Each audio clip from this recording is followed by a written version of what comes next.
SBC Media. Welcome to the iGaming Daily Podcast, analysing the news from the betting and gaming industry all over the globe, supported by Optimove, the #1 CRM marketing solution for the iGaming market. A Comissão de Assuntos Econômicos do Senado aprovou, por 21 votos a 1, o projeto que aumenta a tributação das apostas online e também das fintechs. Aprovou o texto base, que é o texto principal, que aumenta tributos para bets e para fintechs. On December 2nd, the Committee on Economic Affairs approved the bill that increases taxation on the iGaming industry. The proposal will be moved to the Chamber of Deputies, unless an appeal is filed to bring it to the Senate floor. What changes for the Brazilian market? The bill gradually increases the tax rate on gross gaming revenue, from 12% to 18% by 2028. The additional revenue will be allocated mainly to healthcare, and only between 2026 and 2028, the federal government will be allowed to transfer part of these funds to states, the federal district, and municipalities. The new tax rate will take effect 4 months after the bill is published. It looks like the tax Begna has sent its tax demogorgons out into the wild again as the world continues to increase taxes on gaming. It was the UK a few days ago, now it's Brazil, which has approved an increase in tax bets licenses from 12% to 18%. Of course, that will be gradually, like Elisa explained before, but the Economic Affairs Committee took a major step forward this week, and we will likely see this approved in the next few days in Brazil. Welcome to iGaming Daily, supported by Optimove, the creator of positionless marketing and #1 player engagement platform. I'm Fernando Noodt, media manager for SBC, and your host for today's episode, where I'm joined again by business journalist Ana Maria Menezes. Ana, how are you today? Hi, Fair. I love the Stranger Things intro. Very good. Even though I don't even watch it, I thought it was perfect. Yeah, So, it's yeah. very SEO Oh, yeah. focused. Yeah, trying to jump on that trend. But we have a very special guest today, Kamilla Yazawa, Chief Compliance and Legal Officer at Vanguard Entretenimento Brasil. Kamilla, how are you today? Hi, I'm great. It's such a pleasure to be here with you, Fernando, and you, Ana Maria. So let's talk a little bit about tax. Yeah, probably not something we would like to be talking about, but we must. That's what the reality hits us today. So, Ana, why don't you take us through? Of course, Elisa Marcanchi, business journalist for SBC Noticias Brasil, has made a very good introduction. But why don't you give us your point of view? How did you receive it, and what do you think this whole thing means for Brazil? Sure. Okay, first of all, it's just safe to say that we were expecting an increase to 24%. And this was something that we actually discussed in previous podcasts here. And we saw an increase to 18%. So that was a bit it came a bit as a surprise in a way. And it also came as a surprise for some people who were attending the voting. So this was not only something that concerned people, not concerned because, of course, we're talking about less taxes. And this is something that probably makes operators a bit happier than the 24% discussed before. But the fact that they were able to change it so quickly and that it caused some stir in the Senate, it shows us something. So it maybe shows that not everyone is pretty aligned. And I don't know, maybe this could bring some discussion when it is discussed in the Chamber of Deputies next, which is the next step. And as we mentioned before, after the Chamber of Deputies, we're not going through the whole process as we usually do with regular bills for this one. So yeah, honestly, I'm just curious to see how this is going to be voted in the Chamber of Deputies. And I'm also curious to see what the rapporteur is going to keep, pushing for with this project. Besides that, we also have some additional changes that were created by the rapporteur, which are some anti-money laundering measures that are targeted not only at sports betting, but also fintechs. And in addition to this, we also have this establishment of a regulatory compliance index for betting. that is basically designated to assess how well operators and financial institutions adhere to the regulations. And this is aimed to prevent irregular betting practices. Yes, absolutely. And Camila, for operators already planning long-term investments in Brazil, how do you think this phased increase affect local investment and their growth strategy? Yeah, it's a valid concern, especially because many operators are already committed to Brazil under very specific legal and financial assumptions.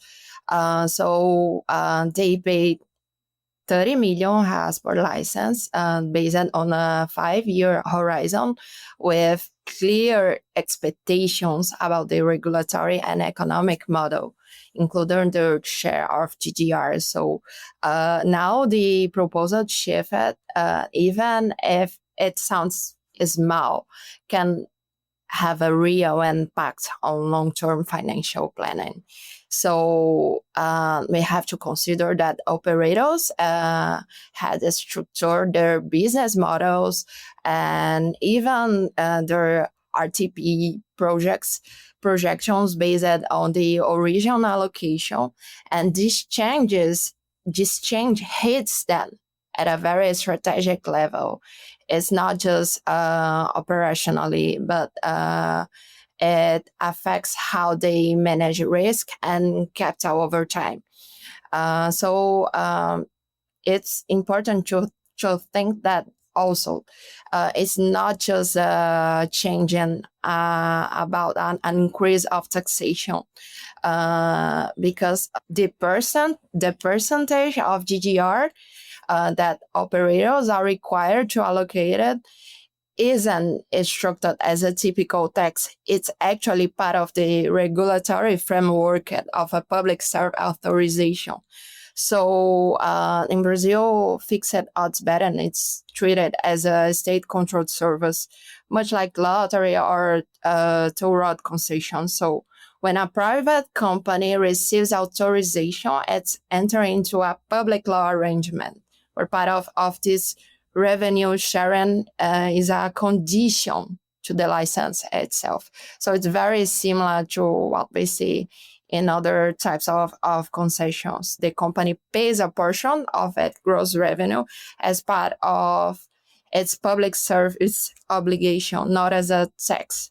So changing this percentage mid-license raises serious issues under Brazilian administrative law, because it breaks this principle of economic and financial balance, which is constitutionally protected in Brazil, So the concern here is not only fiscal, it's legal and potentially constitutional, especially for operators who already have invested millions under a different framework.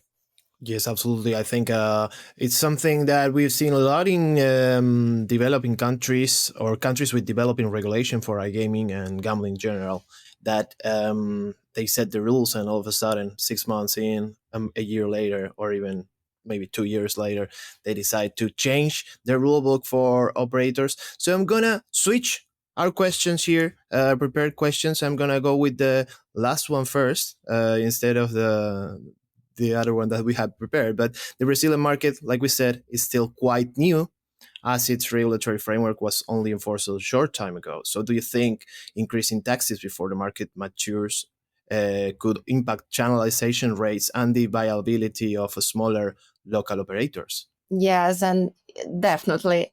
And that's actually one of the most immediate risks. Brazil's market is still in its early regulatory stages. Operators have only recently begun formalize their positions under the new legal framework, and many are still onboarding systems, building partnerships, and adjusting to compliance requirements. At this stage, the market needs regulatory stability to attract long-term investment and to build user trust. If the financial conditions change too soon, especially in a way that affects margins, it could destabilize the ecosystem before it even matures. From a legal and policy standpoint, early overtaxation in an emerging market is one of the fastest ways to destroy channelization. Because channelization is not automatic. It requires competitive product offerings, reasonable RTPs, attractive bonus, and crucially, a sustainable margin for the licensed operator to operate legally and still compete with offshore platforms. So if smaller or mid-sized Brazilian operators can survive under these financial conditions, especially if they already had paid the 30 million entry fee, we risk building a concentrated market controlled by international giants, while the unlicensed segment remains strong and potentially grows, a clear sign of regulatory fail. So it's not just a business problem, it becomes a regulatory failure. Because once you lose the trust of operators and players, you lose control of the markets. From a legal perspective, there is also a concern about discrimination and unequal treatment in this situation. Because if these regulatory changes end up placing a heavier burden on smaller local operators, it can be argued that the state is indirectly violating principles of isonomy and proportionality. So yes, increasing the financial burden before the market has reached maturity is a high-risk move and one that could compromise both the legal objectives and economic sustainability of Brazil's betting regulation.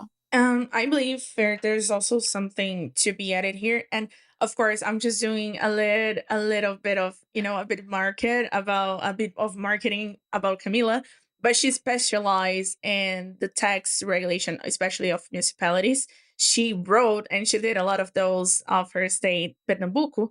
So she's someone who's a big expert on taxation systems. But not, I mean, of course, given this this CV, I think it's also fair to think about that we were already expecting the market to size down in the next years. So maybe with this, we're just gonna speed up the process, and this again, a process that is normal for free markets. Speeding this is also not healthy. So you're taking by doing this, by trying to increase all the time the taxes and just changing everything to get more money, you're precisely shooting yourself in the foot because you're not getting that money in the next years as it was planned beforehand. So I think there's just, and I don't know if Kamilla agrees with me on this, there's too much desperation with Brazilians. And one of these reasons as well is just we're not only talking about sports betting here. We're also focusing on income taxes and reducing, and this was one of the biggest plans of the government, of the current government for its time in power. So we also need to take this into account of what we're sacrificing in the future in order to change something right now that can also be affected. Again, it's just a cycle, a vicious cycle, and we're never coming out of it if we actually don't have some calm and peace to take things easy. Great. And of course, we'll have to wait and see how this whole situation develops as we near the end of 2025. But over the last few days, we've seen the UK raise taxes on the industry, and some operators have already suggested they might have to lower the RTP to cover for the increased cost of this tax increase, of course. So do you think that we could see a similar situation in Brazil where the tax increases impact on consumers at any level? Absolutely. And actually, that's already part of the conversation here in Brazil.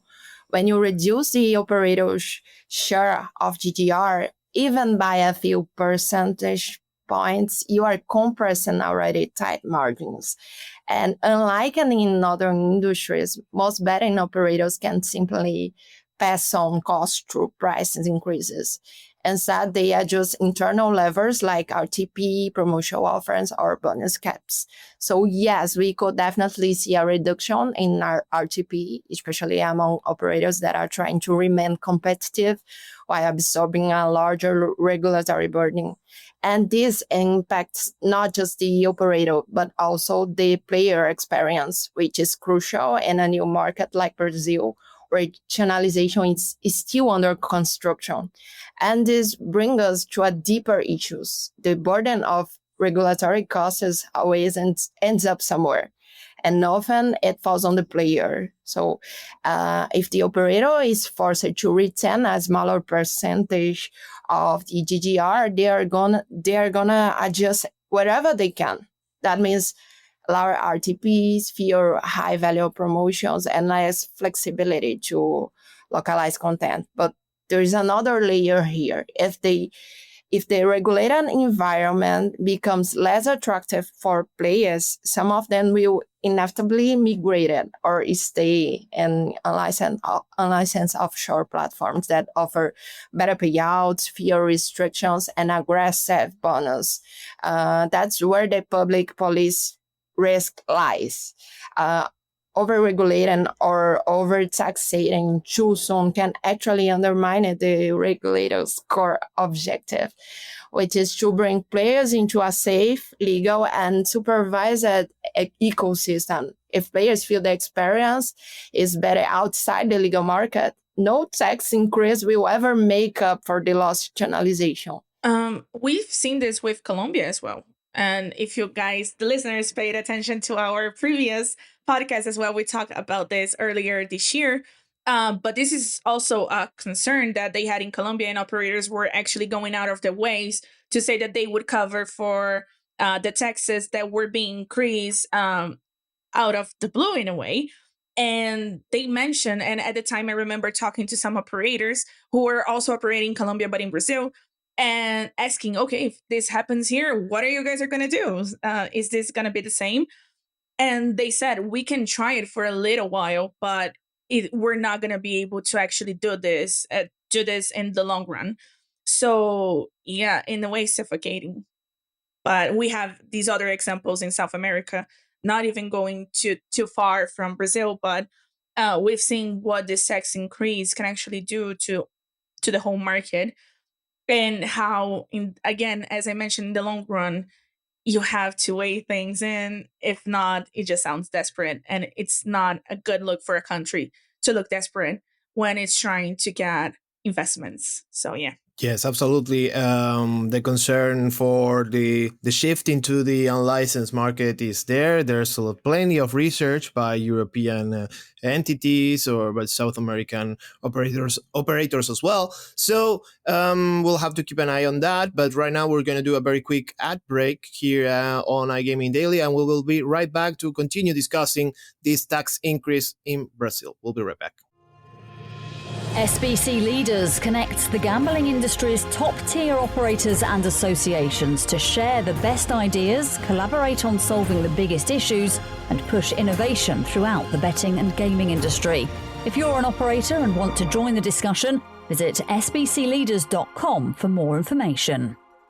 And we're back with more iGaming Daily because it's a very special week for Brazil as the tax increase proposition moves forward in Congress. And Anna, how has the Brazilian media and public opinion reacted to this potential tax hike?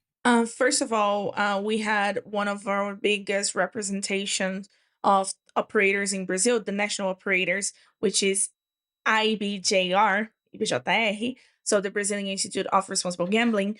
They celebrated it. They said that they had good views about it, good opinions about it. For the public opinion, when I mean public, I mean the general opinion of people who are not part of the sector, they are just happy that the taxes are being increased for the sector, because in the eyes of the general public, as I mean, they're not that happy with how big the market is and how little, and I'm using air quotes here, how little they have to pay when the general people are paying a lot of taxes. So very political, but this is how it's being perceived right now. Yeah, there is a tendency in Brazil, like in many other jurisdictions, to frame the betting industry as just a source of tax revenue without acknowledging the regulatory complexity, the investment risks, and all the role that the industry plays in broader economic sectors like tech, sports and sponsorship, and also financial innovation. So from a public opinion perspective, there's not a lot of resistance to the proposed change, but that's largely because people don't yet understand how the regulated market works or how these fiscal changes could lead to reduced competition, lower channelization, and even less funding in the longer run. And unfortunately, that creates a bit of disconnect between what the regulator is trying to build, like a sustainable, competitive legal market, and how the public perceives the sector, which is still often associated with the vice rather than innovation and responsible entertainment. In short, the media narrative has been politically convenient, but not technically informed. That's why industry associations, legal experts who understand this sector need to speak up more clearly about it, so it can help bridge the gap between public perception and regulatory reality. And of course, that's unfortunately because the bill will most likely turn into law before this year ends. So, Camila, what do you think operators, affiliates, payment providers, tech suppliers, everyone in the industry should prioritize going into next year to remain competitive ahead of a more expensive regulatory environment? That's the right question to ask, because at this point we are not just talking about risk, we are talking about readiness. Assuming the bill is passed in its current form, the industry needs to shift quickly from plan to execution, and that means prioritizing operational efficiency, tax and financial planning, especially around GDR projections and cash flow management, and regulatory integration, particularly with the Minister of Finance and Receita Federal systems, which will be handling monthly reporting and payment collection to these new adjustments.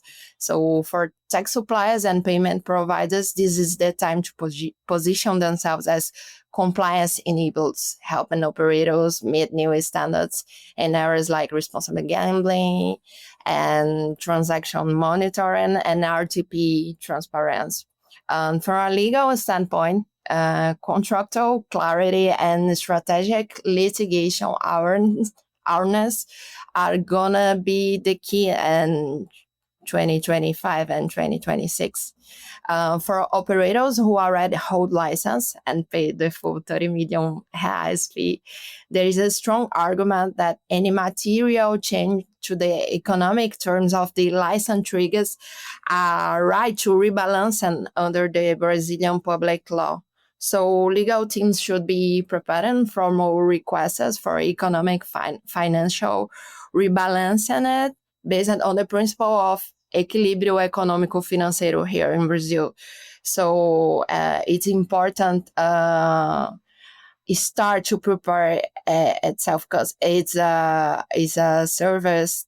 There is a public service that is offered by a particular that had paid a huge amount of it, that had this access to some terms that from now where it's changed, it's almost changing. Let's talk about it, because it's in a process of it. So it doesn't bring us any kind of security at all, not for us as operators, not for the consumers, because they will probably tend to move to other unlicensed markets. And surely one thing that's common ground is the lack of information lawmakers have when pushing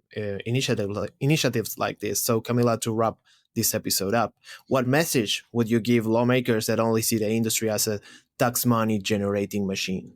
I would say this industry is not just a revenue generator. It's a full economic ecosystem. It involves jobs, technology, payment systems, advertising, data protections, sports sponsorship, and social programs.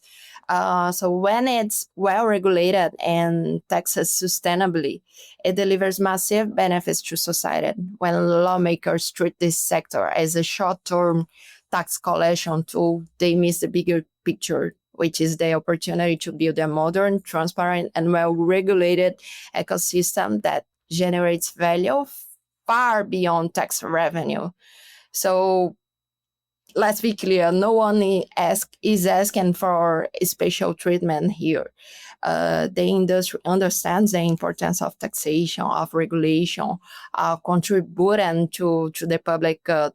But sustainable regulation needs to be based on predictability, proportionality, and legal stability. So you can build a health market if you change the rules mid-game, especially after operators have made long-term investments and paid high entry costs. If the only logic is fiscal extraction, the result will be market contraction, low channelization, and we can ability to enforce responsible gaming and anti-money laundering standards. So my message to lawmakers is don't kill the ecosystem you've just created. Treat the industry with the same strategic mindset you apply to sectors like fintech or energy, because when regulated properly, betting is not a problem. It's part of the solution in the regulated market. That's Kamilla Yazawa, Chief Compliance and Legal Officer at Vanguard Entretenimento Brasil. Kamilla, thank you very much for being today with us on iGaming Daily. As always, thank you very much, Ana Maria Menezes, for being on the podcast. To our listeners out there, you better have iGaming Daily on your Spotify Wrapped. I'm sure it will be. But I would like to see all those screenshots of the Spotify Wrapped of iGaming Daily that I'm sure will be there. And if not, we're going to have a problem. No, I'm just kidding. I'm Fernando Noodt. To our listeners out there, we'll see you in the next one. Goodbye. Thank you for listening to today's iGaming Daily podcast, supported by Optimove, the #1 CRM marketing solution for the iGaming market. If you want to find out more about some of the subjects raised today, feel free to explore any of the sites in the SBC News Network or check out the latest edition of the SBC Leaders magazine. Happy reading.